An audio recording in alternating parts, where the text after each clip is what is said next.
Alhamdulillah kita pada malam ini dapat berkumpul kembali seperti yang beberapa pekan yang lewat.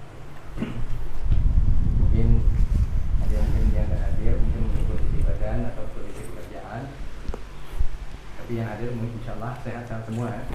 Alhamdulillah, insyaallah. Tak lupa kita aturkan salawat dan salam kepada junjungan kita Nabi Allah Muhammad sallallahu alaihi wasallam. Kita melanjutkan kajian kita yang dua pekan yang telah lewat. Jadi kita lanjutkan kembali dengan kajian ini. Mungkin materi-materi baru lah. Masih materi nyambung Materi yang lama. Yeah.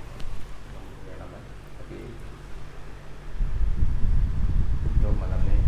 Jadi baiklah, untuk selanjutnya kita serahkan kepada pemateri untuk menyampaikan materi-materi yang kajian kita pada malam ini. Pada pemateri kami persilakan. Baiklah, ikhwan fillah rahimakumullah. A'udzubillahi minasyaitonirrajim. Bismillahirrahmanirrahim. Assalamualaikum warahmatullahi wabarakatuh.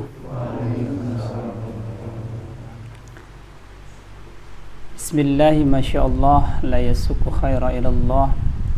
Bismillahi masyaallah la yusrifu su'a ilallah. Bismillahi masyaallah ma kana fa ni'mati fa minallah. Bismillahi masyaallah la hawla wa la quwwata illa billahil aliyyil azim. Alhamdulillah alhamdulillahilladzi arsala rasulahu bil huda wa dinil haqq liyuzhirahu ala dini kullih wa kafa billahi syahida. Asyhadu an la ilaha illallah wahdahu la syarika lah, syahadatan man huwa khairan maqaman wa ahsanun nadiyah, wa asyhadu anna sayyidana Muhammadan abduhu wa rasuluhul mutasifu bimakarimin kibaran wa sabiyah. Allahumma fasalli wa sallim ala nabiyyina Muhammadin kama sadiqa wa'di wa kana rasulan nabiyyah wa ala alihi wa sahbihi yuhsinuna islamahum wa lam taf'alu syai'an fariyah amma ba'd. Ayuhal hadirun ikhwan filah rahimakumullah, usikum wa nafsi wa iyya bittaqwallahu faqad fadal muttaqun. Wa qala ta'ala fil Qur'anil Karim, ya ayyuhalladzina amanu taqullaha haqqa tuqatih wa la tamutunna illa wa antum muslimun. Wa qala ta'ala fil Qur'anil Karim, a'udzu billahi minasy syaithanir rajim. Bismillahirrahmanirrahim. Ya ayyuhan nasu taqu rabbakumul ladzi khalaqakum min nafsin wahidah wa khalaqa minha zawjaha وبث منهما رجالا كثيرا ونساء واتقوا الله الذي تساءلون به والأرحم إن الله كان عليكم رقيبا. وقال تعالى في القرآن الكريم يا أيها الذين آمنوا اتقوا الله وقولوا قولا سديدا يصلح لكم أعمالكم ويغفر لكم ذنوبكم وما يطع الله والرسول فقد فاز فوزا عظيما. الآية. Alhamdulillah, mudah-mudahan Allah yang maha baik masih memberikan segala kenikmatan yang kemudian baik kenikmatan itu dipinta oleh kita ataupun tidak dipinta oleh kita. Banyak mana? Banyak yang kita minta atau banyak yang tidak kita minta terus Allah beri? Banyak yang diminta diberi, apa malah kebalik, yang diminta malah ada diberi oleh Allah, tapi tidak diminta malah diberi. Pernah tidak kita suatu saat meminta ke Allah untuk senantiasa dilancarkan buang angin gitu. Ya, untuk senantiasa dilancarkan bersinnya, ya. Untuk senantiasa digampangkan kedip matanya. Tidak pernah, tapi Allah berikan itu. Coba kita sehari, jangankan sehari lah, 5 menit nggak usah kedip mata Pak, mencelak aja gitu. Apa rasanya? Masya Allah, Allah tuh maha hebat Pak. Maka otomatis kalau ada sesuatu yang kurang nyaman, belum nyampe ke mata kita udah ngejam duluan. Ya. Belum nyampe mata kita langsung kemudian sudah menjem duluan. Coba kebayang Pak, kalau antum, ana dan antum kemudian 1 hari saja nggak buang angin, apa rasanya coba? Masya Allah, Allah tidak minta, kita tidak minta, tapi Allah beri itu Pak. Ya, kita masuk angin saja, yang sifat angin itu halus, itu nggak enak perutnya, apalagi masuk batu gitu. Ya kan? Apalagi masuk batu. Tapi Allah berikan itu Pak, cuma-cuma, tidak pernah bayar. Allah berikan oksigen yang terkandung di dalam udara yang bebas, itu Allah gratis Pak. Kalau kita sudah kena asma, masuk rumah sakit berapa 1 tabungnya Pak? Kalau kita kemarin dulu ada corona yang kemudian 1 tabung, kata orang kalau saturasinya turun harus segera menggunakan oksigen. 1 tabung itu udah berapa Pak? Begitu mahal harga oksigen. Sampai nafas itu terasa begitu mahal. Kalau kemudian sampai ke ICU, bahkan sampai pakai tabung oksigen. Sekarang kita nggak usah pakai tabung oksigen. Yang masuk bukan debu, yang masuk bukan batu, yang masuk bukan bau-bau yang tidak sedap, tapi yang dicium oleh paru-paru itu adalah oksigen murni Pak. Ya. Oksigen murni. Kalau orang kena asma, tahu yang semprotan itu Pak, yang di mulut itu biar napasnya lega lagi, itu berapa coba harganya? 1 tabung yang kecil itu sekali pakai apa 3 kali pakai itu 75.000. 75.000 sekali pakai. Kalau sehari itu kumat asmanya 9 kali, 75 kali 3, 70 kali 3 aja 210.000. Gaji kita berapa? Nyampe tidak sehari 210.000. Tekor Pak. Untungnya Allah Subhanahu wa ta'ala berikan itu gratis. Coba kalau Allah coupling itu semua, coba kalau kemudian ada teknologi yang bisa mengapling oksigen, maka orang itu harus bayar oksigen setiap kali mau hidup. Kebayang Pak, luar biasa. Maka rasa syukur kita kepada Allah, jangan kita kemudian berkhianat dengan apa yang kemudian Allah takdirkan untuk kita. Jangan kemudian kita berkhianat dengan kemudian apa yang Allah perintahkan kepada kita. Sangat mudah sekali apa yang Allah perintahkan kepada kita. Apa? Kata Imam Ibn Taimiyah ini, yang dikatakan di dalam kitabnya Ya'rifu al-ibadah. Apa itu ibadah? Jadi ta'rif, makna daripada ibadah. Apa makna ibadah itu? Al-ibadatu hiya ismun jama'ah likulli ma ahabballah, ya. Jadi semua apa-apa yang kemudian dicintai oleh Allah, itu yang pertama kali ibadah, ya. Pertama kali ibadah itu bukan sholat, bukan puasa, rupanya apa? Apa-apa yang kemudian Allah cintai dulu. Lalu kemudian wa yardahu. Apa kemudian? Kemudian yang kemudian Allah benci, itu ibadah. Kalau kita mencintai apa yang Allah cintai dan benci apa yang Allah benci, itu adalah ibadah. Ya, itu ibadah. Ada orang seumur hidupnya itu maksiat, Pak. Maksiat, seumur hidupnya maksiat. Ya. Tetapi di dalam kolbu dia itu ada rasa cinta kepada Allah. Saat dia maksiat, dia ngerti dia maksiat. Ya. Saat dia kemudian berbuat dosa, dia ngerti dia berbuat dosa, tapi dia ada rasa cinta kepada Allah. Ada rasa takut, tapi takutnya tidak bisa diwujudkan karena dia masih bermaksiat. Maka Allah ridho kelak tapi ya, kelak. Suatu saat di akhirat. Gitu ya. Itu yang pertama, apa? Yuhibbuhullah. Yang pertama adalah apa yang kemudian Allah cintai, itu ibadah. Lalu kemudian sepasang dengan apa? Wa yardahu. Apa yang kemudian Allah benci, itu adalah ibadah. Apa yang Allah cintai, apa yang Allah benci, kita cintai. Apa yang Allah benci, kita benci. Maka itu adalah ibadah. Man aqulu wa a'mali. Lalu kemudian berkata, ya, berkata dan beramal. Jadi dia kemudian berkata dan berucap dengan baik, dengan amal yang kemudian baik pula. Baik amal itu batinah, baton itu amal yang kelihatan, atau kemudian wadhahar, atau kemudian amal yang tidak terlihat. Gitu ya.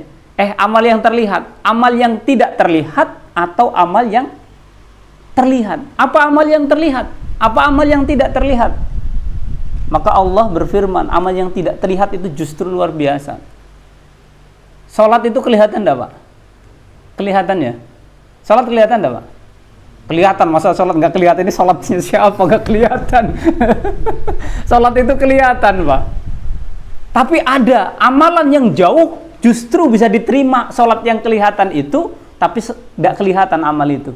Apa? Niat, Pak. Niat itu kelihatan enggak? Enggak kelihatan. Di mana letak niat itu? Kolbu. Ya, di kolbu. Salatnya boleh kelihatannya khusus kelihatannya, tapi begitu takbir Allahu Akbar, Masya Allah, lupa air tadi belum dimatiin. Semuanya jadi ingat semua, Pak. Terlintas semuanya ingat. Ya, ikhlas salatnya, tapi pikirannya jalan-jalan kemana-mana. Ya. Maka apa amal yang kemudian terlihat itu belum tentu mencerminkan amal yang tidak terlihat. Ya. Amal yang terlihat belum tentu tercermin amal yang tidak terlihat. Amal yang tidak terlihat itu justru hebat luar biasa. Ya. Maka Allah kemudian berfirman, yaumalla, apa yaumalla? Di mana kemudian hari la tidak akan pernah bermanfaat. Yang pertama malun, mal itu apa? Harta. Yang kedua walabanun. Yang kedua adalah anak-anak kita. Itu kelak tidak bermanfaat. Kecuali apa kata Allah? Man ata'allaha biqalbin salim. Apa qalbin salim? Nah, nanti bisa dibahas itu. Qalbin. Qaf bukan kaf. Ingat ya, kalau kalbu itu anjing artinya. Tapi kalau kolbu itu artinya hati. Yang mana hati itu? Segumpal darah yang begitu bentuknya atau yang apa? Nah, begitu ya. Nah, nanti itu dibahas. Insya Allah kita akan sama-sama bahas, kita akan selesaikan itu. Ya, kita akan berbicara terkait dengan keimanan dulu kita kepada Allah. Kalau kita sudah selesai imannya kepada Allah, dengan apa? Dengan fikrian, dengan berfikir kita kemudian beriman ke Allah. Ya. Coba, Pak. Kenapa kita itu beriman harus dengan berfikir? Puasa itu harus berfikir, Pak. Kenapa? Karena yang diindra dari puasa itu adalah alam semesta. Salat itu harus berfikir. Kenapa? Karena salat tolak ukurnya adalah alam semesta.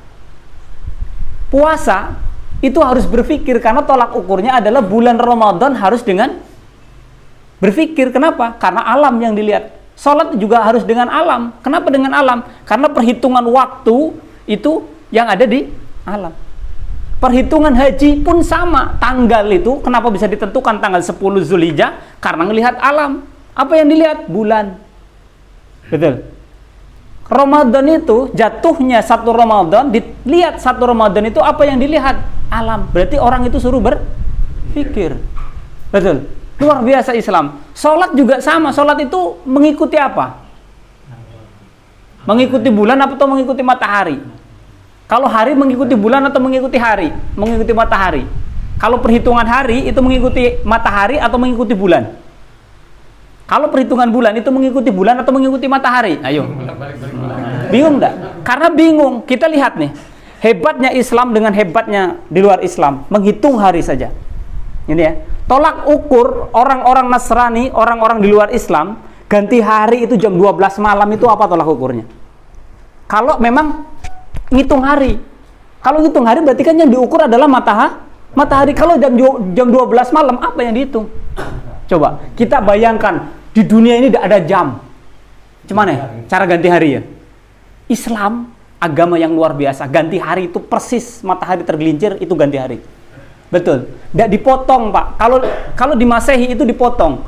Setengah hari itu malam, setengah hari itu siang. Betul. 12 malam nih. Kan pergantian hari Masehi itu kan jam 12 malam atau 000 itu setengah 6 jam itu malam. Bener. Nanti 12 jam siang. Sambung lagi malamnya, Pak. Nyambung nggak kira-kira? Apa yang tolak ukurnya kenapa harus jam 12 malam? Itu harus berpikir, Pak. Islam yang ngajari untuk berpikir. Kalau, maaf, saya pernah diskusi dengan orang Advent. Sampai dia kemudian masuk Islam gara-gara berdiskusi tentang hari. Kenapa orang Advent itu memuliakan hari Sabtu? Maka Al-Quran surat Al-Baqarah dikatakan, Fis sabti, Allah itu mentaksis hari yang disucikan bukan hari Sabtu. Bayang nggak? Kita sampaikan, sampai kemudian dia cari kebenaran itu turun ke pesantren. Akhirnya dia sunat di situlah, kemudian pulang dari kuliah. Orang Sanghyei, tahu orang Sanghyei itu banyak orang Nasrani sama orang Advent. Akhirnya pulang dalam keadaan Islam, istrinya dicerai, Pak. Luar biasa. Hanya gara-gara ngitung hari, Pak. Tuh bayang. Umat Islam jelas ngitung hari, nggak ada jam pun bisa ngitung hari. Kenapa? Ganti hari ya itu tadi, antara tergelincirnya matahari lalu berpindahnya malam, berarti ganti hari. Betul. Masuk akal mana? Jam 12 malam coba kita bayangkan nggak ada jam, terus berganti hari, atau Islam? Masuk akal ya? Islam, Pak. Bulan. Maaf, orang di luar Islam ukuran bulan itu pakai apa? Bulan 1, bulan 2, bulan 3, bulan 4, pakai apa ukuran bulannya? Ngitung bulan itu pakai apa? Kalau Islam jelas ngitung bulan itu, ini 1 bulan, bulan pertama awal bulan tanggal 1 itu matahari cuman bulan kelihatan cuman anak bulan. Itu berarti tanggal 1. Bulan sampai habis sampai 30 balik lagi, itu berarti 1 bulan hitungannya. Waalaikumsalam, silakan. Ya. Kalau kemudian orang di luar Islam ngitung bulan pakai apa? Coba, ngitung bulan pakai apa? Berganti hari aja udah salah, mau ngitung bulan, gitu ya? Pakai apa coba? Tolak ukurnya nggak ada. Maka Islam yang satu-satunya agama untuk kemudian beriman dengan akal, ya, bukan agama doktrin 1 dalam 3, 3 dalam 1, pokoknya kayak gitulah, nggak usah banyak tanya. Kan nggak masuk akal, Pak. 1 ditambah 1 itu pasti 2. Kan logikanya begitu. 3 tambah 3 sama dengan 6. Betul. Lah kalau 1 dalam 3, 3 dalam 1 kan tidak masuk akal. Ya, maka Irene Handono itu sebetulnya misionaris yang disekolahkan oleh gereja untuk cari kelemahan Islam. Tapi apa yang terjadi? Justru terbalik. Dia akhirnya belajar Islam dan ketemu hidayah. Gara-gara apa? Buka Al-Quran itu terbalik, Pak. Coba kita kasih ke saudara kita yang non-muslim Al-Quran itu, suruh dibuka baca, pasti bacanya terbalik. Dia dari depan ke sini. Apa yang ditemukan? Pertama, Qul huwallahu ahad. Katakan. Coba bayang, tidak ada Tuhan selain Allah.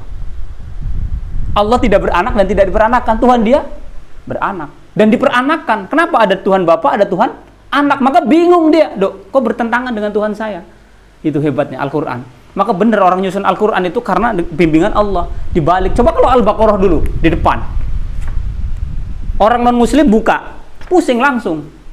Ya, tapi dengan Qul maka dia tahu. Kenapa? Karena keesaan terlebih dahulu yang dikatakan di dalam Al-Quran kalau terbalik bukanya. Nah, begitu. Kalau kita ya kalau terbalik kebangetan.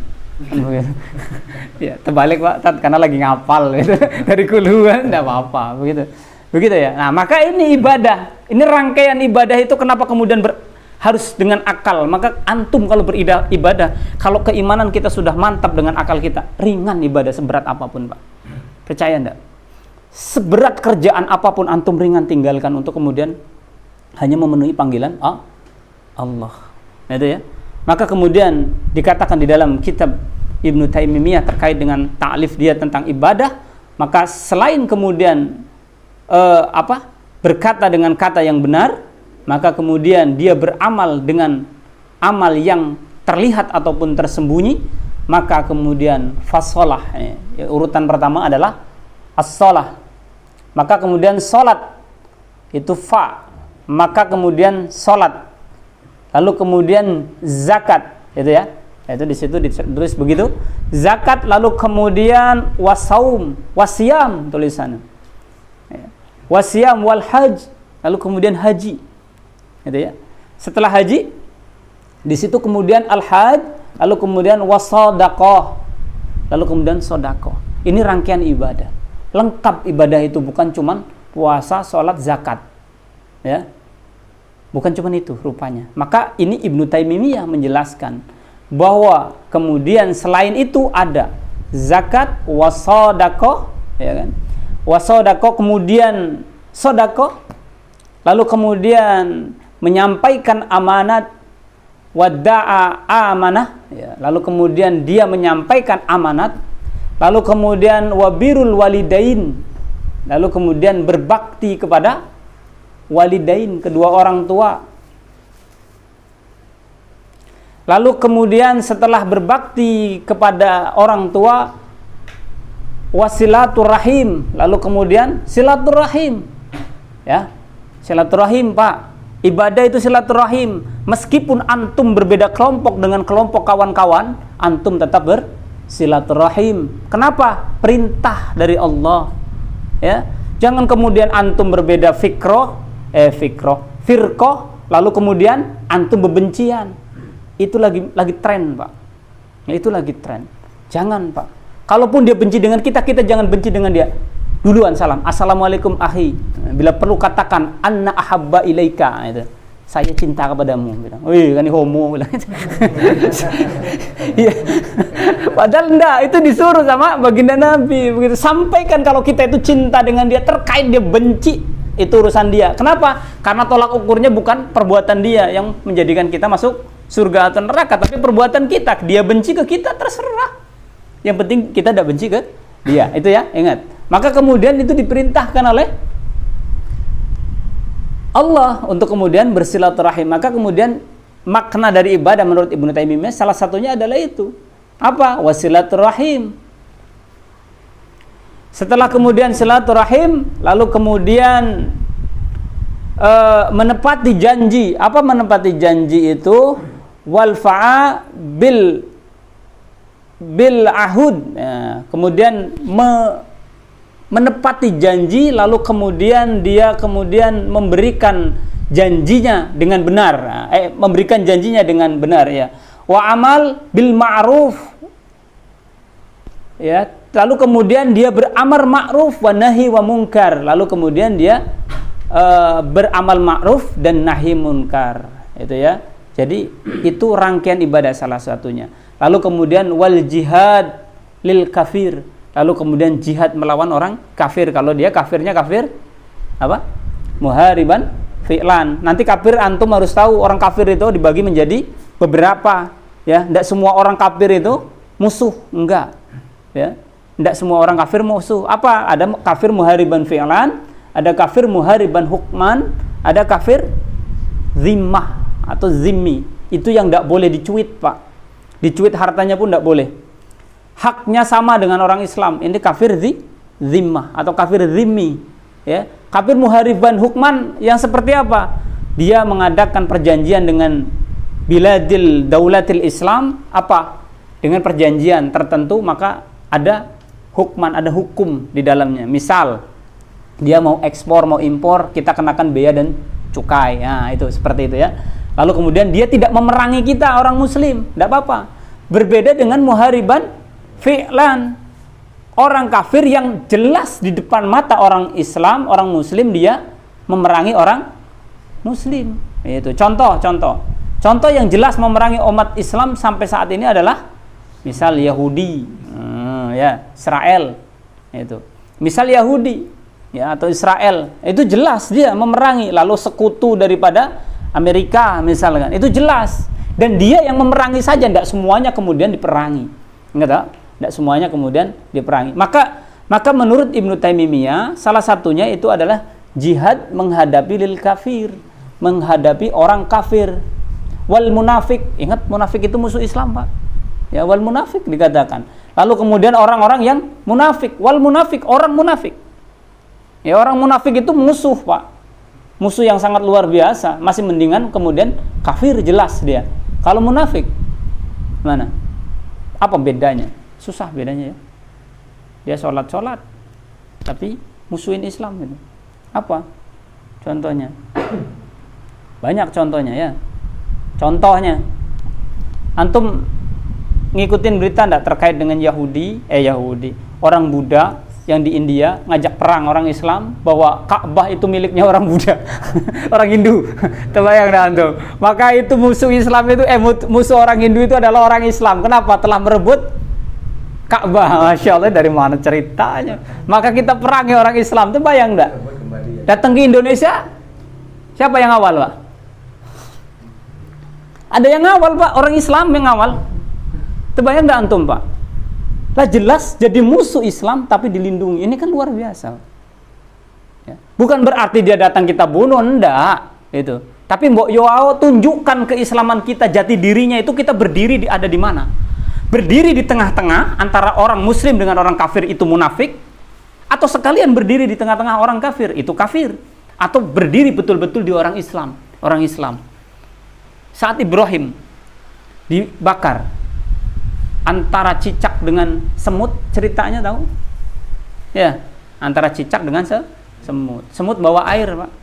Cicak itu ngeledek. Ngeledek siapa? Ngeledek semut. Enggak mungkin kamu bawa air untuk matiin apa namanya itu? Apinya yang bakar siapa? Ibrahim. Apa kerjaan cicak? Malah niup. Itu. Apa kata semut? Allah tahu apa yang saya lakukan tidak akan memberikan apa-apa, tetapi Allah tahu saya berpihak kemana. Daripada semut, Bang. Terbayang dah antum. Maka kita tuh harus berpihak. Islam kita itu kemana kita ini sebenarnya? Islam apa bukan? Atau abu-abu? Itu ya. Nah itu. Maka menjadi penting untuk kemudian kita itu memahami makna daripada ibadah. Jangan sampai kemudian kita itu di dalam mindset dari lahir sampai sekarang, mindset kita itu terkait dengan ibadah itu puasa, sholat, zakat, berbuat baik, itu selesai. Jangan. Enggak sekedar itu, Pak. Setiap kaul, setiap kata-kata kita akan dipertanggungjawabkan. Yakin kan? Yakin. Ya enggak? Setiap perkataan kita pasti akan dipertanggungjawabkan. Maka kemudian selain kemudian jihad kepada melawan orang kafir dan orang munafik, wal ihsan, lalu kemudian berbuat baik. Lil jaro itu kepada tetangga, ya. Itu berbuat baik kepada tetangga, gitu ya. Jadi kita harus berbuat baik kepada tetangga. Nah, berbuat baik pada tetangga itu ibadah, enggak tahu? Jadi enggak kecil, enggak sempit ibadah itu artinya, gitu ya. Ini baru prolog pembuka, ya, untuk mengingatkan sebetulnya, ya, untuk mengingatkan. Selain kemudian berbuat baik kepada tetangga, wal yatama, kemudian kepada anak yatim, wal yatama, ya. Lalu kemudian wal masakin, ya, kalau ini tahu artinya wal masakin, ya. Kepada siapa? Kepada orang miskin, wabni sabil, lalu kepada orang-orang ibnu sabil, ya, kepada ibnu sabil, wabnu sabil. Lalu kemudian wal mamluka, lalu kepada orang yang terpenjara jiwanya, budak maksudnya, wal mamluka, ya. Itu kepada budak. Nah, kalau budak sekarang tidak ada apa? Ya, mungkin di sini aja nggak ada. Tapi kalau misalkan di kita nggak ada, ingat kalau kita punya saudara kita yang bantu-bantu di rumah, saudara itu dari orang lain tapi kita panggil, kita kemudian ijaroh, berikan dia imbalan bantu-bantu di kita harus berbuat baik, Pak. Jangan mentang-mentang nyop pembantu kita seenaknya, jangan. Tidak boleh. Itu ya, tidak boleh. Ini salah satunya. Ya, kita aplikasikan seperti itu. Lalu kemudian ingat tak? Ini bukan cuman kepada manusia Islam itu berbuat baik, tapi kemudian kepada minal adamina wal baha'am. Maksudnya kepada siapa? Kepada hewan peliharaan. Pada hewan peliharaan itu harus baik, Pak. Tunaikan haknya. Apa haknya kalau kucing ada di rumah kita laki-laki? Ada horizo yang harus dipenuhi oleh kucing itu, suruh kawin, Pak. Jangan dibiarin tidak kawin. Ya. Beri makan, beri kebebasan. Kalau kemudian ada kucing tidak boleh kawin, zolim kita, Pak. Ada burung di penjara tidak kawin, burung kita tidak kawin ke saro, apalagi burung bener yang hidup di dalam keranjang tidak kawin. Maka kawinkan itu burung. Iya. Jangan tidak dikawin, Pak.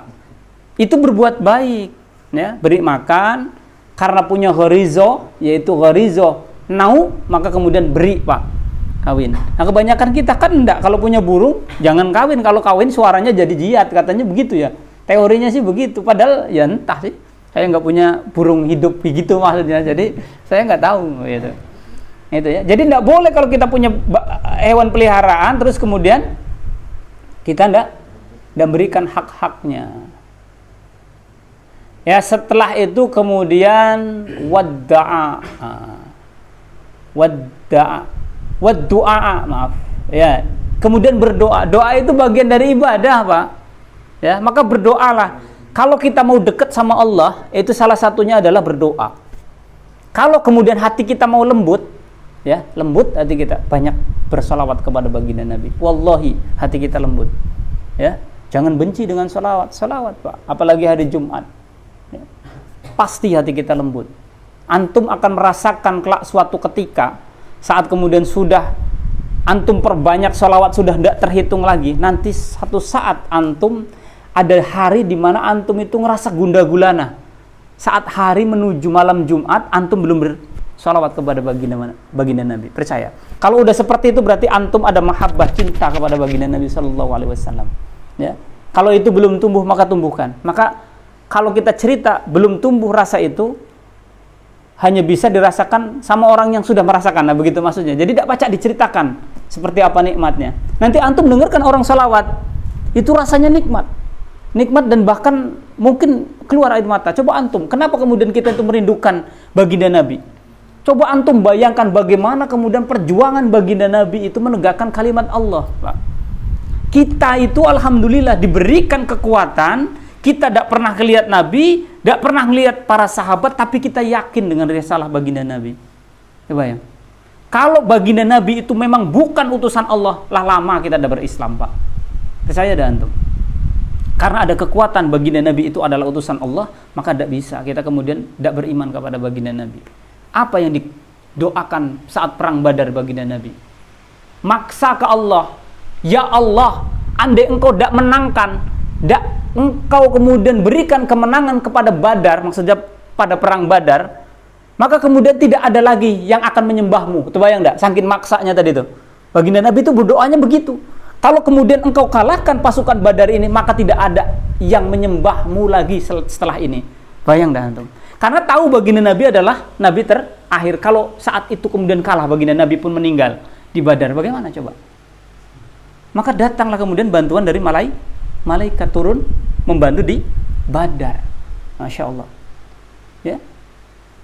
Maka kemudian coba antum bayangkan, orang yang susah payah berdakwah sampai kemudian bukan cuman baginda Nabi.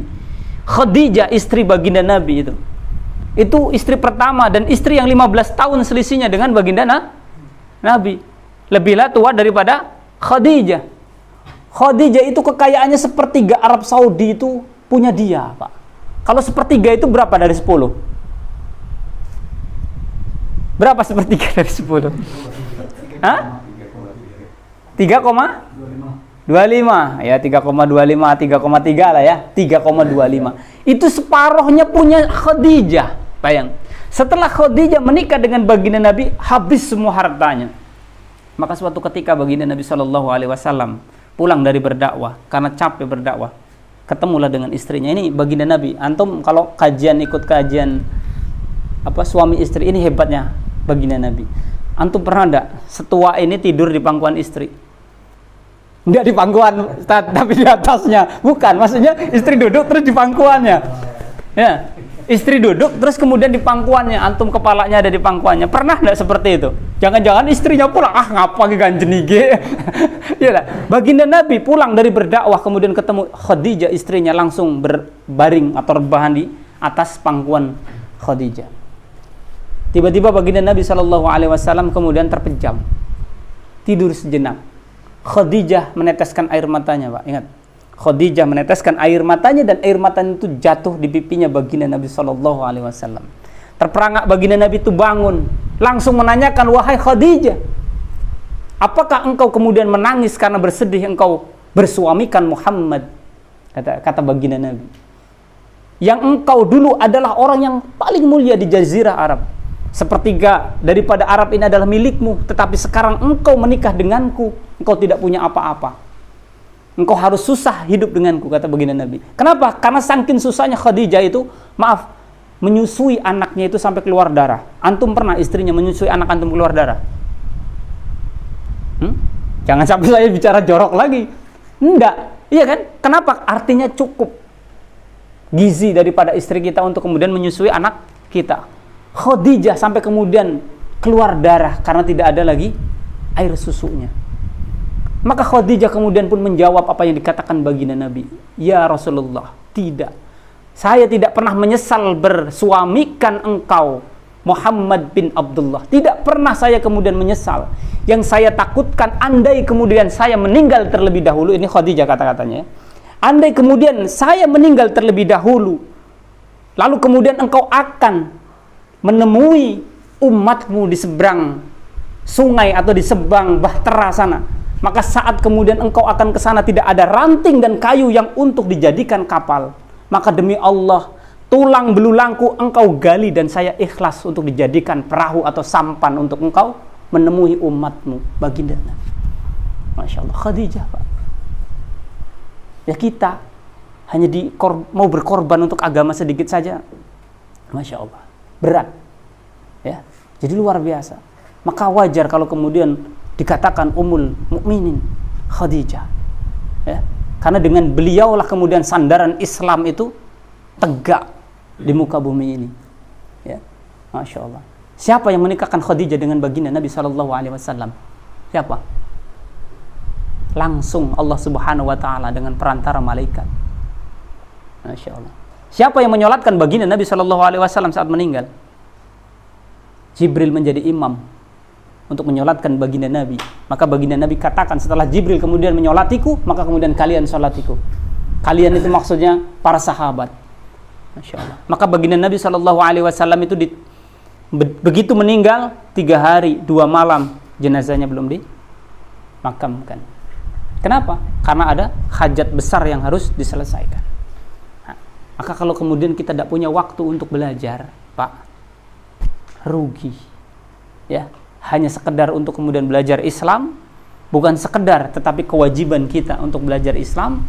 Karena ada kewajiban belajar itu, ilmu itu ada fardu kifayah. Ini akhirnya ke sana, karena ini kepentingnya ilmu. Ada yang fardu kifayah, ada yang fardu ain. Apa fardu kifayah? Apa fardu ain? Fardu ain itu yang tidak pacak kemudian kita wakilkan. Apa ilmu yang tidak pacak diwakilkan? Ilmu agama tidak bisa diwakilkan, Pak. Ya, kalau ilmu sains antum boleh diwakilkan. Satu kampung nggak ada dokter, dosa satu kampung itu. Maka kemudian silakan sekolah. Itu ya. Itu. Tapi kalau kemudian antum tidak belajar untuk jadi dokter, antum tidak dosa. Itu. Tapi kalau antum tidak belajar agama sampai kemudian meninggalkan perkara untuk belajar agama, berarti Allah lagi menjauhkan antum dengan perkara kebaikan. Kenapa? Karena baginda Nabi SAW pernah bersabda, man yuridillahu, ya, man yuridillahu bihi khairah yufaqihu fiddin. Apa itu? Man itu jamak. Kalau kata man itu semuanya. Jadi maka kemudian barang siapa, entah laki-laki, entah kecil, entah tua, entah kakek-kakek, entah nenek, perempuan, laki-laki, dewasa, semuanya itu man. Barang siapa yang Allah kemudian menginginkan khair, kebaikan, kata Allah, khair, maka Allah akan jadikan dia yufaqihu fi din. Dia akan memahami agama. Ya. Bukan memahami agama untuk jadi ustadz, enggak. Tapi untuk hubungan kita lebih baik dengan Allah. Antum kepengen enggak rusak hubungan antum dengan bos antum? Enggak kepengen, Pak. Apalagi kami yang pegawai negeri. Kalau pacak jilat sini, jilat situ, jilat sepatu, jilat pala, jilat kaki, macam-macam lah. Ya, karena lagi musim, Pak, yang berjilat-jilat itu. Ya. Kalau bisa begitu. Kenapa? Karena kepengen hubungannya dekat. Ya. Bagaimana cara mendekatkan hubungan dengan bos? Ya dengan macam-macam. Ngelayan dia ada hajat kita pacak kesanin. Bila perlu, belum ngomonglah ade, begitu barang, gitu ya. Bila perlu begitu. Itu. Maka semuanya hampir dilayani. Tinggal ngomong saja. Ini saya lagi buat rumah ini, tapi bukan rumah pokok, rumah di kebun. Itu kepala dinas itu kalau bupati ngomong seperti itu harus peka, Pak. Peka itu bukan budak, bukan. Maksudnya peka itu tanggap. Nah, begitu ya. Saya lagi buat itu rumah pondok. Nah, itu harus tanggap itu. Kalau ada bos ngomong begitu ke kita, itu harus tanggap. Kalau orang mau ngejilat. Gitu ya. Harus tanggap. Kalau enggak tanggap, selesai, Pak. Nanti ada yang nganter genteng, misalkan keramik. Ngomong tuh yang nganter sambil ngomong, "Ini keramik dariku, kok." Nah, gitu.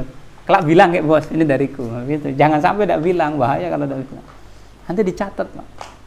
Minuman saja. Sarang walet misalkan, kalau mau lebaran. Itu kelas sekretaris, ini bongkar saja. Sekelas sekretaris itu paling sedikit 200 dus, Pak. 200 dus. Apa tuh? Walet. Walet itu yang kaleng itu. 1 dus 110. Kalau 200 sudah berapa? Ya, itu paling sedikit. Nanti ditulis di situ begitu ditumpuk dari si ini. Nah, itu. Dia bukan untuk dia sendiri, nanti dia bagi-bagi cak-cak baik. Masya Allah, itu ya. Jadi begitu. Maka kalau kita mau dekat hubungannya dengan Allah, maka tahu caranya bagaimana mendekatkan diri dengan Allah. Ya. Maka ikhwan fillah rahimakumullah, ana hanya mengajak untuk kemudian kita senantiasa belajar, ya. Karena orang yang belajar Islam, belajar dulu ini bukan mengajarkan, belajar Islam, yang dia kemudian paham fakih dengan Islam, itu antara yang satu yang fakih dan yang fakih, itu derajatnya itu kurang lebih 700 derajat kemuliaannya. 1 derajat antara satu ke 1 derajat yang lain kurang lebih itu panjangnya, lama perjalanannya itu 500 tahun. Ada yang berjalan di muka bumi ini sepanjang 500 tahun, muter-muter dunia begitu? Tidak ada. Itu berarti luar biasa. Maka Imam Syafi'i itu terkadang tidak sholat tahajud karena memikirkan fatwa.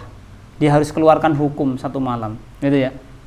Maka ada yang kalau kemudian hatinya buruk, satu ketika muridnya melihat, oh Imam Syafi'i imam saja, sekelas imam tidak sholat tahajud begitu. Padahal dia tidak tidur, Pak. Berpikir. Maka begitu subuh pagi makan sarapan, setelah selesai sholat subuh, Imam Syafi'i ngomong, Masya Allah, semalaman suntuk saya berpikir hanya untuk menemukan 1 hukum. Berarti fakih dalam agama luar biasa. Hukum 1 yang keluar dari Imam Syafi'i bisa menyelamatkan ribuan umat. Dari apa? Ibadah. Ya, paling gampang dari ibadah saja. 1 hukum yang keluar dari ulama terkait dengan haram ataupun halal itu bisa menyelamatkan umat. Coba kebayang, kalau salah hukum, mengambil salah yang halal kemudian dianggap haram, yang haram dianggap halal, hati-hati itu, Pak. Ya, maka hati-hati dengan ilmu. Itu ya. Kayak itu. Maka ini kita sampaikan seperti ini saja. Ya, karena kalau ada yang mau ditanyakan, boleh sambil jalan. Silakan tanyakan, ya. Kalau mau ditanyakan sambil jalan, silakan. Kalau ada yang mau bertanya, ya. Ada yang mau tanyakan dulu? Baik. Silakan kalau ada unek-unek. Bukan unek dulu ya, Be. Ya, kalau yang kafir tadi, kan ada video. Yang Ciko tadi disebutkan yang sama kita silakan. Hak sama kewajiban. Itu kafir apa itu? Kafir zimah atau zimi. Ya, yang dua iko.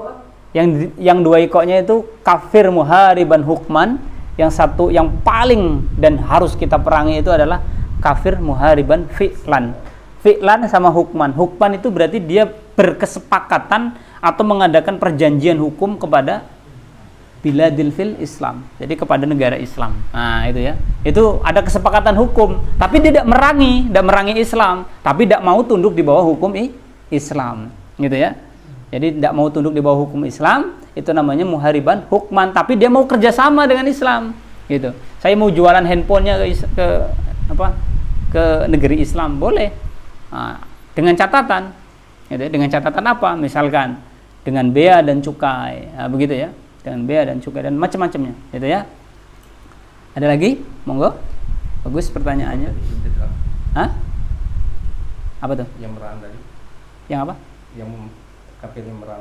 Kalau kafir yang memerangi itu adalah muhariban fi'lan. Dia memerangi umat Islam dan benci dengan Islam. Itu ya. ya contoh Yahudi lah, ya kan, itu kan laknatullah, itu sampai sudah sebenarnya haram hukumnya kita tuh ngomong laknatullah kalau dia masih hidup, ya. Tapi kalau Yahudi udah Allah yang membilangkan begitu, ya, laknatullah. Ya memang betul-betul dilaknat. Itu udah tercatat di dalam Al-Qur'an. Kalau kemudian di dalam Al-Qur'an saja kita suruh benci, lah kita kok cinta sama orang Yahudi, dia kan aneh, Pak. Begitulah maksudnya. Ya kan? Ya Al-Qur'an itu kan sudah mencatat, menggariskan kalau Yahudi itu adalah musuh Islam yang disisakan oleh Allah untuk kita sampai akhir zaman. Allah sisakan itu musuh itu satu itu, Yahudi.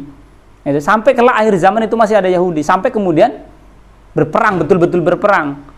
Cuman ada pohon yang berpihak satu kepada dia. Namanya pohon apa? Horgot. Itu pohon, saking ngertinya hadis, orang Yahudi itu penuh nanam pohon itu, Pak.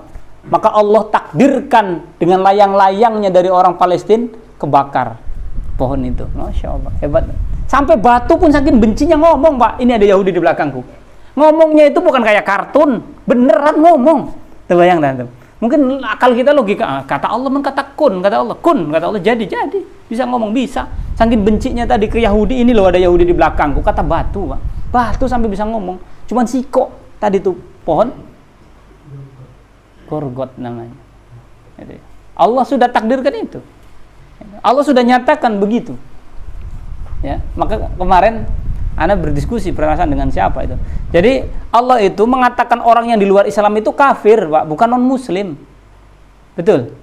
Iyalah. Qul ya ayyuhal non muslim, bukan qul ya ayyuhal kafirun. Siapa orang kafir itu?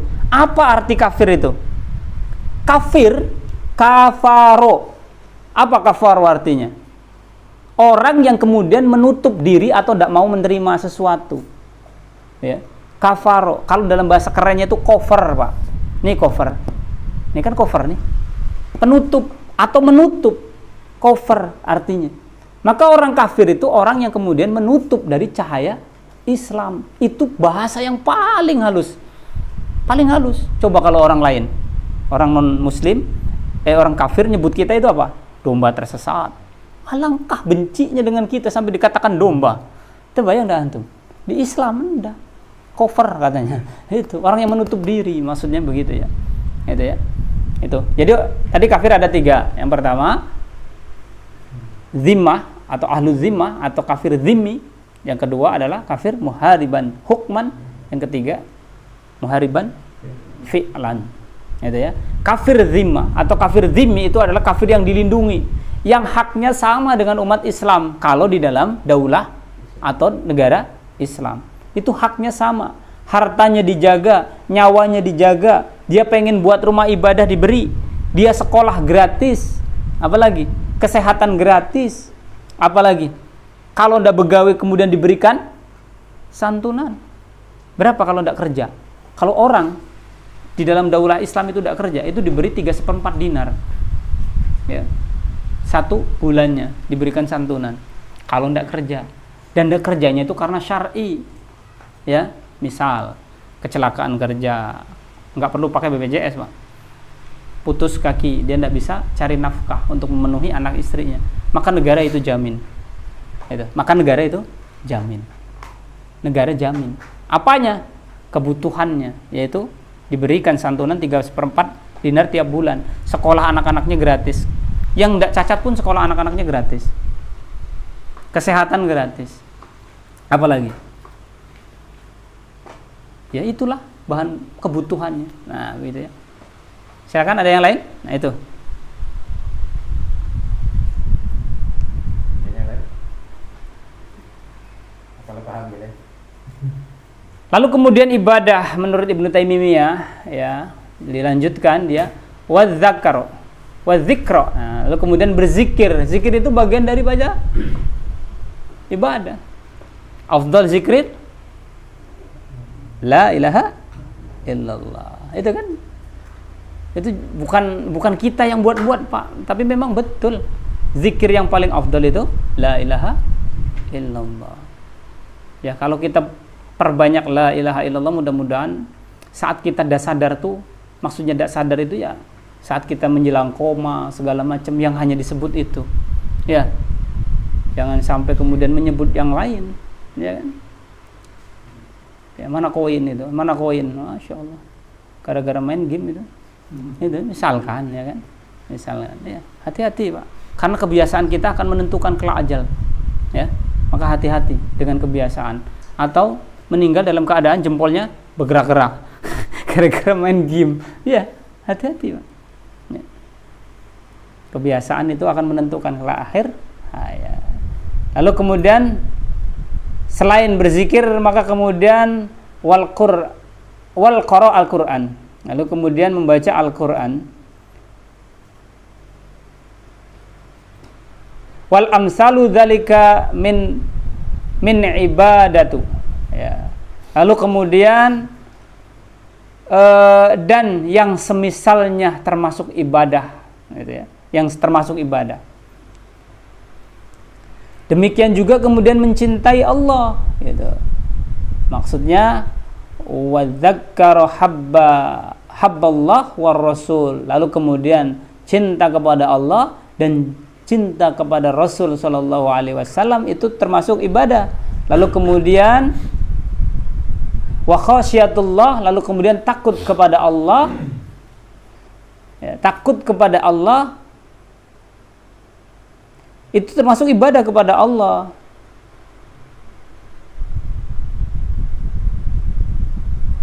Wal inabatu ilaihi, ya, maksudnya itu takut kepada Allah atau kepadanya.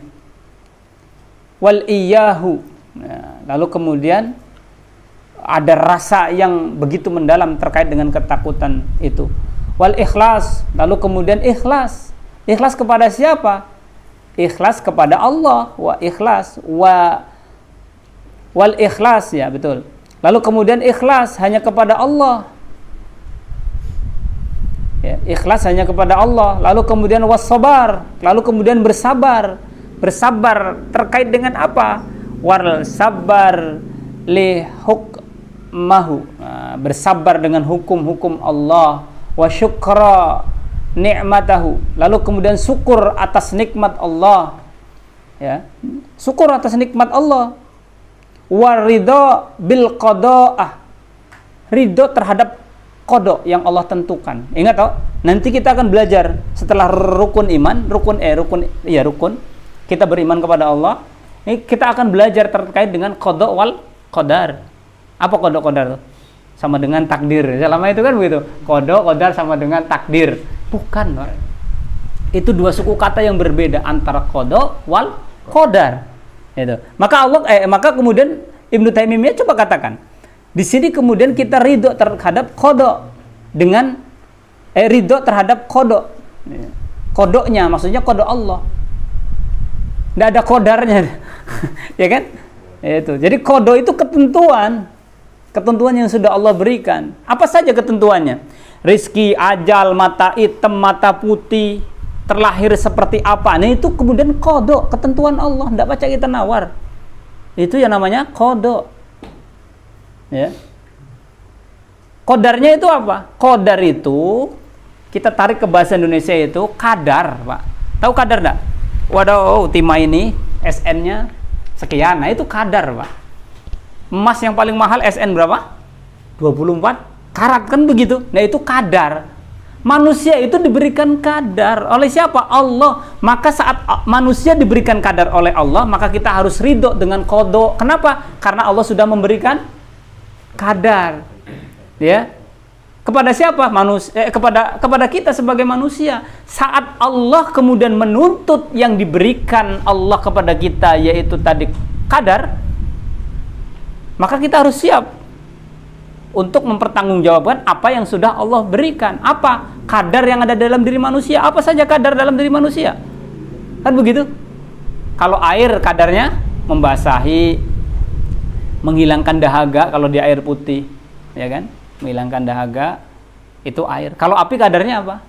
Membakar, panas. Kalau pisau kadarnya tajam kalau dia diasah. Itu kadarnya. Manusia pun sama, seperti benda-benda itu diberikan oleh Allah kadar, manusia pun sama diberikan kadar. Apa kadar manusia? Dua. Yang pertama adalah al-hajat al-ukhdawiyah.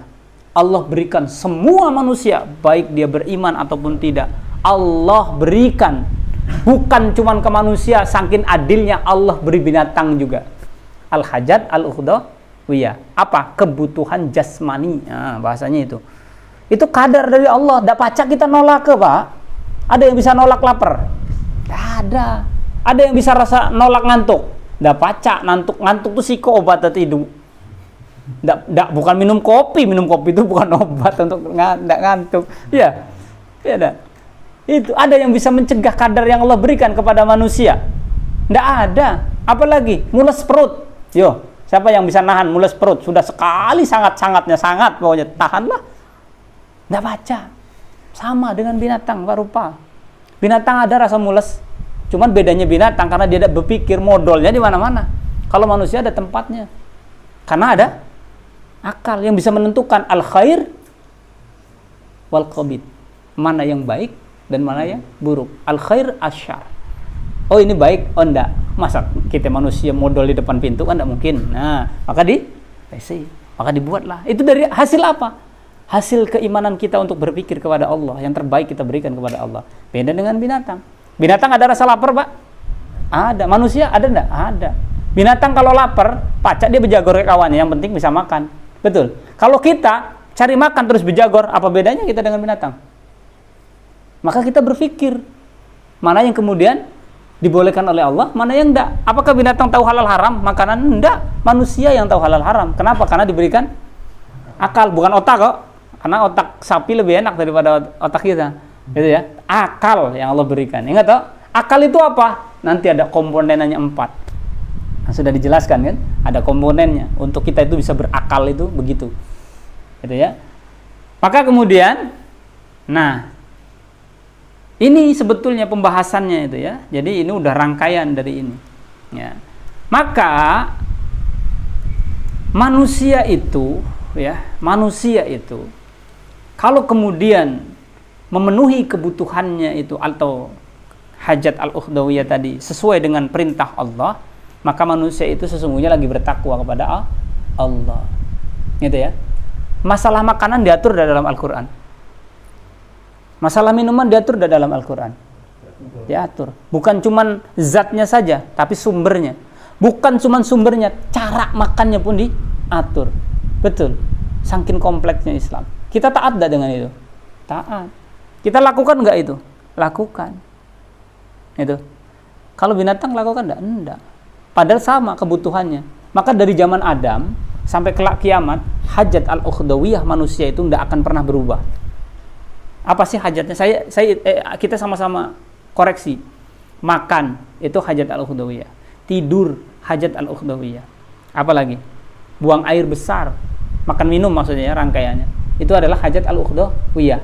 Yang dari zaman Adam sampai kelak kiamat itu pasti masih ada. Pasti masih ada. Ada orang milenial sekarang terus tidak makan.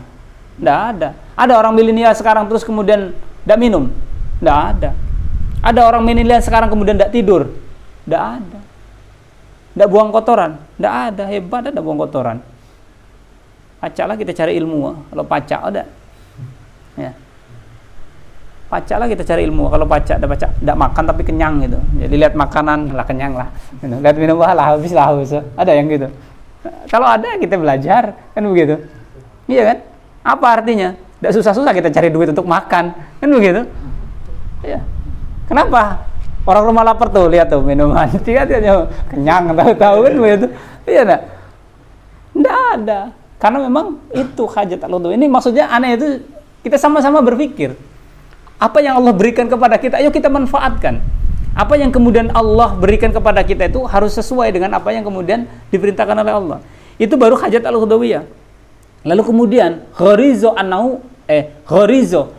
itu naluri, Pak.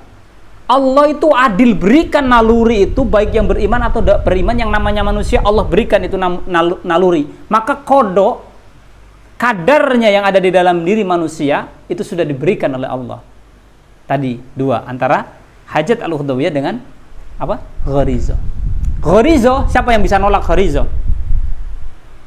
Bisa. Apa beda gharizo dengan hajat al-ukhdawiyah? Harus tahu bedanya. Hajat al-ukhdawiyah dorongannya dari dalam diri, bukan dari luar. Kalau gharizo dorongannya dari luar, bukan dari dalam. Ya? Ngerti ya maksudnya? Contoh, kalau hajat al-ukhdawiyah itu dorongannya dari dalam. Orang lapar itu karena lihat makanan atau karena memang lapar. Jadi dari luar, dari dalam karena seminggu udah makan misalkan kan, udah. Lalu lapar, udah kenyang sekali makan sate segala macam. Tiba-tiba ngelihat sate lagi, lapar lagi, enggak kan? Hajat al-ukhdawiyah, buang kotoran, buang hajat kita ke belakang. Dari dalam apa dari luar? Tiba-tiba lihat WC, mulas perut, enggak kan? Tapi memang dari dalam. Atau sebaliknya, lihat bantal tiba-tiba ngantuk, enggak juga. Iya kan? Kenapa? Karena memang ngantuk itu dari dalam. Itu yang disebut dengan hajat al-ukhdawiyah. Tidak pacak orang nolak. Nah, beda dengan ghorizo. Kalau ghorizo, Allah titipkan di dalam, tapi rangsangannya dari luar. Ya? Ngerti ya? Rangsangannya itu dari luar, Pak. Betul? Dan ghorizo itu ada beberapa. Ghorizo bako, ghorizo at-tadayun, ghorizo nau. Apa itu ghorizo bako? Apa itu ghorizo tadayun? Apa itu ghorizo nau? Itu semuanya ada. Manusia ada, binatang pun ada. Muslim ada, kafir pun ada. Itu ya. Contoh, saya ambil contoh ghorizo yang kadang-kadang kita geli. Ghorizo nau. Apa nau? Itu kebutuhan biologis. Ya, hubungan seks.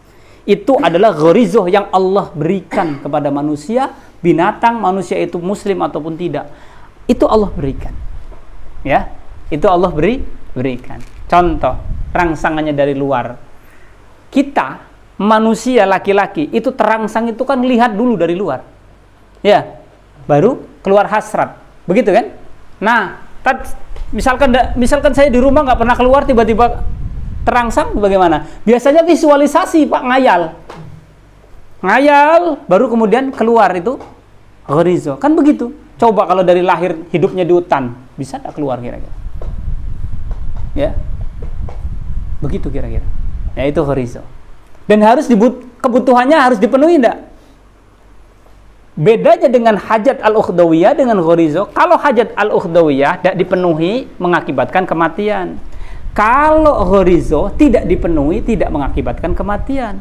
Maaf, kalau orang sudah berhubungan badan seumur hidup, mati tidak? Tidak mati, Pak. Iya kan? Mati tidak mati. Cuman gelisah.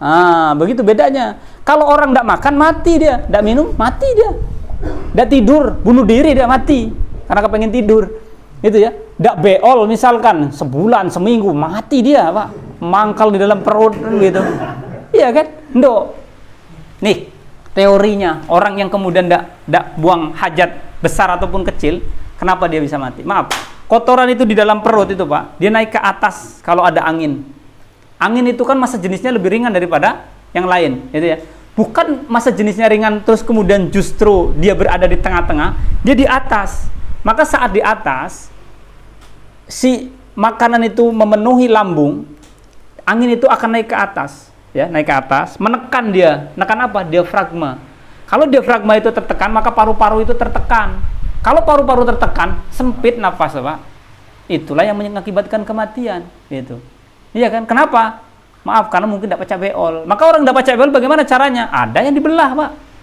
Iya kan? Dibelah, buang air kencingnya lewat saluran lain, gitu. Kenapa? Karena mungkin udah nggak bisa lagi. Itu alat yang diberikan oleh Allah. Bisa dia pakai ususnya langsung dikeluarin misalkan, bisa. Maka mengakibatkan kematian. Berbeda dengan ghorizo. Ghorizo itu kalau tidak dipenuhi tidak mati, cuman gelisah. Ghorizo at-tadayun itu adalah menaksiskan sesuatu, membesarkan sesuatu. Bertuhan, kita itu bertuhan itu ghorizo, nalurinya manusia. Bukan hajat ukhdawiyah. Kenapa? Karena ada orang yang tidak bertuhan, hidup dia, tapi gelisah. Ya. Kita kalau kemudian tidak sholat, kalau sudah biasa sholat, bahkan menjadi kebutuhan, gelisah tidak kalau belum sholat? Gelisah, tapi tidak mati, tidak mati. Nah itu bedanya. Ya. Nah itu nanti pembahasan ini, kisi-kisi, itu pembahasan nanti lebih dalam. Nah setelah pembahasan ini, nanti antum akan saya berikan fotokopian. Itu judulnya itu akidah. Ya, itu akidah. Nanti metode pembelajarannya itu salah satu di antara antum baca. Nanti kita bahas berapa paragraf, baca, antum baca, kita bahas. Itu ya. Jadi pakai slide, tetapi slide hanya untuk melihat gambaran besar saja. Itu nanti minggu yang akan datang insya Allah. Ya, mudah-mudahan itu yang istiqomah. Nah, ini bukan ana mengajari tentang akidah, tidak, tetapi kita coba membersihkan debu-debu yang kotor. Jangan-jangan kita akidahnya Islam tapi masih percaya dengan jimat misalkan, kan begitu? Iya kan? Jangan-jangan kita akidahnya Islam tapi kemudian kita masih ragu terkait dengan khamr itu haram atau enggak. Hukum Islam itu benar apa enggak? Kalau masih ragu-ragu terkait dengan hukum Islam benar apa enggak, berarti perlu dipertanyakan keyakinan kita terkait dengan Allah. Kan begitu? Ya, saya sudah sering cerita. Justru ayat yang keluar itu dari ibadah fardiyah pribadi itu sebelumnya biasanya ayat yang terkait ibadah komunal. Komunal itu menyangkut orang banyak yang harus kemudian diadopsi oleh institusi. Contoh paling gampang, ya ayyuhalladzina amanu kutiba alaikumus syiyam, itu 183. Didahului sebelum 183 itu 178 apa 79. Ya ayyuhalladzina amanu kutiba alaikumul qital wa huwa kurhul lakum. Berarti ibadah itu wujud ketakwaan sebuah institusi untuk kemudian melakukan qital atau qisas. Ibadah yang dilakukan oleh banyak orang dulu, baru ibadah pribadi. Itu nanti pembahasannya di akidah. Maka ada akidah yang disebut dengan akidah ruhiyah. Apa akidah ruhiyah? Tadi ibadah sholat, puasa, zakat, itu ibadah akidah ruh. Yakin kita dengan Allah, dengan sholat itu adalah ibadah kepada Allah. Tapi ada akidah muamalah atau akidah siasun. Ya, bagaimana kemudian kita berinteraksi antara laki-laki dengan perempuan, yakin tidak kalau itu akan dihisab oleh Allah? Nah, begitu caranya. Kita ngobrol sama perempuan itu akan dihisab, Pak. Kalau bukan mahram. Nah, kita di rumah pun sama, interaksi dengan istri kita pasti akan dihisab. Interaksi dengan anak pasti akan dihisab. Keluar dari rumah dengan tetangga pasti akan dihisab. Itu butuh akidah, butuh keyakinan kita. Kenapa kita kemudian tidak yakin? Karena kita tidak ngerti ilmunya. Tapi kalau kita ngerti ilmunya, insya Allah kita sama-sama yakin dengan hal itu. Maka akan tenang hidup kita diatur dengan Islam. Gitu. Selama ini kita diatur bukan dengan Islam, cukup ibadahnya siapa? Apa bedanya dengan orang-orang di luar Islam? Saat kita ke pasar tidak ada bedanya ini muslim ini kafir. Saat kita di kantor nggak ada bedanya ini muslim ini kafir. Bedanya apa? Bedanya dia ke gereja, kita ke masjid, udah itu aja. Tapi bermuamalahnya sama, bahkan kita lebih mafia kadang-kadang. Ya, iya, kita lebih mafia. Nah, karenanya ana hanya ingin mengajak untuk kemudian kita istiqomah untuk belajar. Nanti kalau kemudian akidah itu selesai, kita belajar tentang syariah, terkait dengan syariah itu apa yang disebut dengan dalil, ya. Lalu kemudian apa yang disebut dengan as-sunnah, itu bagaimana cara memahami as-sunnah, bagaimana yang kemudian caranya kita bertaklid, nah itu di sana. Dan setelah itu baru kita belajar tentang terkait dengan ad-da'wah, ya. Bagaimana kita berdakwah. Itu. Nah, setelah itu selesai baru kelak kemudian bahasan-bahasan yang lain, ya kita selesaikan. Nah, itu ya kita selesaikan. Nah, itu biasanya berjalan dengan kajian, nanti ada pertanyaan, kita perlebar, dengan pertanyaan kita perlebar, biasanya begitu, ya. Karena kita masih sama-sama kemudian belajar, ana belajar, antum pun belajar, maka kemudian kita harus sama-sama istiqomah. Kalau ana, insya Allah istiqomah, insya Allah, maka antum doakan ana biar ana istiqomah sampai sini tiap hari. Tiap hari tiap malam, Sabtu, Minggu 1, Minggu 2, ya. Karena beliau ini sudah menginfakkan waktu, menginfakkan kendaraannya untuk kemudian setiap Sabtu, Minggu pertama dan kedua kita akan berdakwah ke sini. Nah, begitu. Tinggal kuat-kuatan begitu gitu. Kita kuat-kuatan. Dari awal Bang Muin, Bang Besli ngomong, kita kuat-kuatan. Kita kuat-kuatan. Ya, kita kuat-kuatan dalam artian apa? Dalam artian siapa yang kuat? Yang ngajar atau yang diajar yang dia kuat? Nah, begitu maksudnya. Insya Allah kalau sehat dan tidak ada uzur syar'i, kami berangkat ke sini. Entah kami berdua cuman, entah bertiga. Kalau bersendiri saya nggak punya kendaraan mobil, ya minta dijemput paling, kan begitu. Ya, maka keistiqomahan Allah katakan, bahkan Rasulullah contohkan, beribadah itu harus istiqomah. Sholat tahajud itu harus istiqomah. Tidak perlu kita sholat tahajud sebulan sekali, tetapi sekali sholat 20 rakaat misalkan. Tapi setahun sekali. Masih mending antum setiap malam tapi 2 rakaat. Tutup witir 1 rakaat. Tapi sepanjang tahun. Bagus mana coba? Setahun sekali tapi 20 rakaat, 5 witirnya misalkan, tapi setahun sekali. Tapi ada orang yang dia tiap malam meskipun 2 rakaat, witir 1 rakaat. Coba hitung banyak mana. Maka Allah lebih senang yang begitu, diistiqomahkan. Kenapa? Karena boleh jadi kelak kita diwafatkan dalam keadaan yang sedikit tapi istiqomah. Ya, ini sedikit, tapi kalau antum istiqomah dan ikhlas, prinsip cari ilmu itu seperti gelas, Pak. Maka seharusnya anak yang salah. Harusnya sebelum mengisi kajian itu ada kitab namanya Ta'lim Muta'alim yang harus sama-sama kita pelajari dulu. Bagaimana kemudian ta'lim muta'alim, menjadi seorang pengajar, dan muta'al, menjadi seorang yang diajar. Itu ada adabnya. Nah, saat itu menyatu, maka ketemu insyaallah barokah, Pak. Ketemu ciri ilmu yang barokah itu antum betah di dalam majelis, ya. Keluarnya hatinya bukan tambah keras dan busuk tapi tambah lembut. Kalau antum keluar dari majelis ilmu tapi kemudian hati kita tambah keras dan busuk, berarti ada yang salah kita cara menyampaikannya atau kemudian cara menuntut ilmunya. Itu tolak ukurnya. Apa keberkahannya? Keberkahannya adalah saat antum mengamalkan itu, ilmu mudah. Lalu apa benarnya ilmu itu? Saat sesuai dengan fitrah. Apa itu fitrah? Sesuai akal dan perasaan. Itu fitrah, Pak. Ya. Fitrah itu selain suci artinya itu sesuai akal dan perasaan. Itu fitrah namanya. Masuk akal. Nah, begitu kira-kira. Ya, masuk akal itu dan memuaskan hati itu, memuaskan perasaan. Nah, itu fitrah. Begitu. Maka ini cara memuaskan perasaan dengan apa? Dengan akal. Yuk, kita adu kalau antum punya masukan ke ini, misalkan tadi saya bilang, yuk, lebih masuk akal mana? Hari itu diganti jam 12 malam atau maghrib? Gitu. Kan begitu. Islam mengajarkan maghrib itu ganti hari. Tapi di luar Islam mengajarnya ini apa? Tengah malam. Bagaimana ngitungnya coba? Namanya bukan ganti hari, Pak. Hari kok. Hari itu kan cirinya antara malam sama siang. Itu saja kita sudah menang, Pak.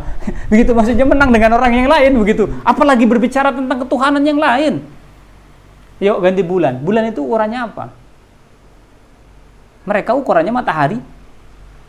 Kalau matahari namanya bukan bulan, namanya matahari, kan begitu. Iya kan? Maka Islam itu selalu menggunakan akal ibadahnya. Salat menggunakan akal. Kenapa? Karena melihat bagaimana peredaran matahari bumi mengelilingi matahari. Betul. 1 Ramadan harus menggunakan akal.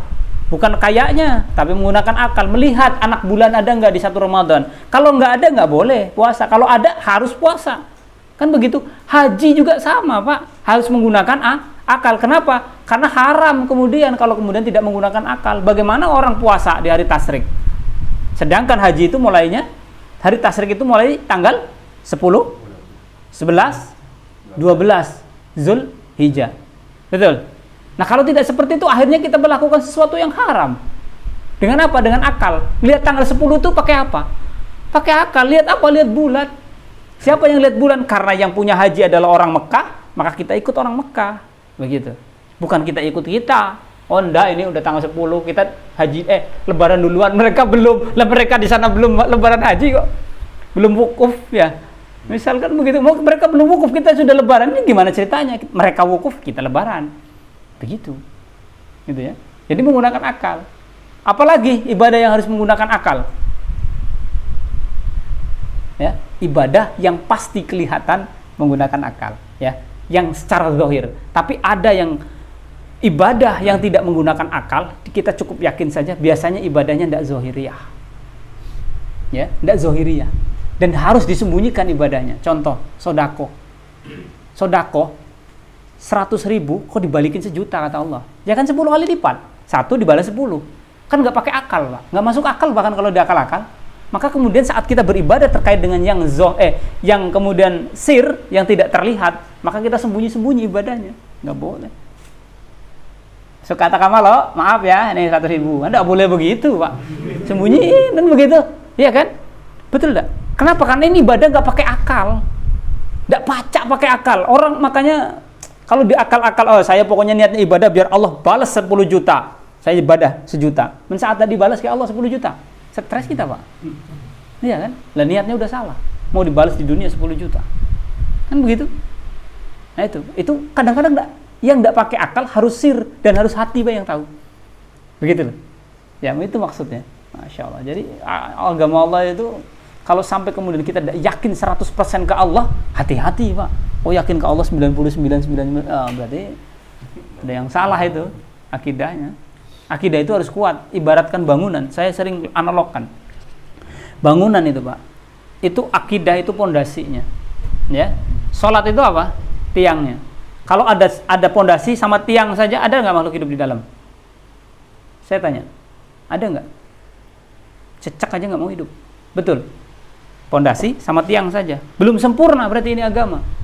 Betul. Apa? Ada syariah yang mengaturnya. Apa syariah itu? Dinding, Mbak. Ya. Syariah itu dinding yang menjaga daripada itu tiang yang kemudian berdiri di atas pondasi. Ya, yang berdiri di atas pondasi. Tiang aja dinding aja cukup. Belum, Pak, masih kehujanan, masih kepanasan. Apa atapnya? Kan begitu logikanya. Atapnya adalah daulah Islam yang akan apa? Menutupi seluruh junnahnya. Maka coba baca hadis-hadis yang diriwayatkan Ibnu Taimiyah. Junnah itu pelindung, itu adalah saat bangunan itu sempurna. Ada atapnya, ada dindingnya, ada pondasinya. Ada tiang yang menopangnya. Ya. Kalau tanpa dinding bangunan itu rapuh. Antum mau apa kalau tidak ada atap? Coba. Ada ibadah yang tidak bisa dilakukan individu. Contoh, antum misalnya, jangan antum lah, orang lain, orang di luar sana berzina. Dia kepengin ditebus dosanya lewat apa? Rajam. Siapa yang bisa ngerajam kalau tidak ada yang bisa ngerajam? Cukup tobat saja. Kan begitu? Tobat saja. Kalau bisa mah dirajam. Kenapa? Karena memang begitu hukumnya. Perempuan datang ke baginda Nabi. Apa yang lakukan? Minta dirajam. Begitu baginda Nabi mensolatkan, disoalkan sama Abu Bakar. Kenapa engkau menyolatkan orang yang berzina? Apa kata baginda Nabi? Sesungguhnya dia, taubatnya dia itu bisa menghabisi dosa seluruh 70 orang yang ada di Madinah itu bisa habis dengan taubatnya dia. Aduh, hebat. Jadi taubatnya dia itu bisa mengcover orang 70 yang punya dosa terus taubat karena si perempuan tadi. Kebayang enggak? Kenapa? Karena dia taubatnya minta kemudian dihukum secara Islam. Apa? Rajam. Akhirnya apa? Dirajam juga dia. Makanya dia mati. Tapi Islam ma'ruf, suruh dia melahirkan dulu, setelah melahirkan 2 tahun menyusui, baru datang lagi kemudian dirajam. Itu pun datangkan saksi dulu. Kalau nggak ada saksinya, gimana? Kalau kita kesempatan, kalau pacak nggak ada saksi, kan begitu. Kalau pacak saksinya dibayar biar berbula, kan begitu. Kalau kita, kalau orang yang betul-betul bertobat, enggak. Itu ya. Itu mungkin yang bisa disampaikan. Silakan kalau ada yang mau dibahas atau didiskusikan, karena ini mengedilkan apa? Deal nanti kemudian minggu depan kita berbicara tentang akidah. Ya, berbicara tentang akidah. Ya, maksudnya berbicara tentang akidah nanti saya berikan fotokopian biar antum itu sambil baca. Kalau tidak sambil baca tidak nyambung nanti. Ya.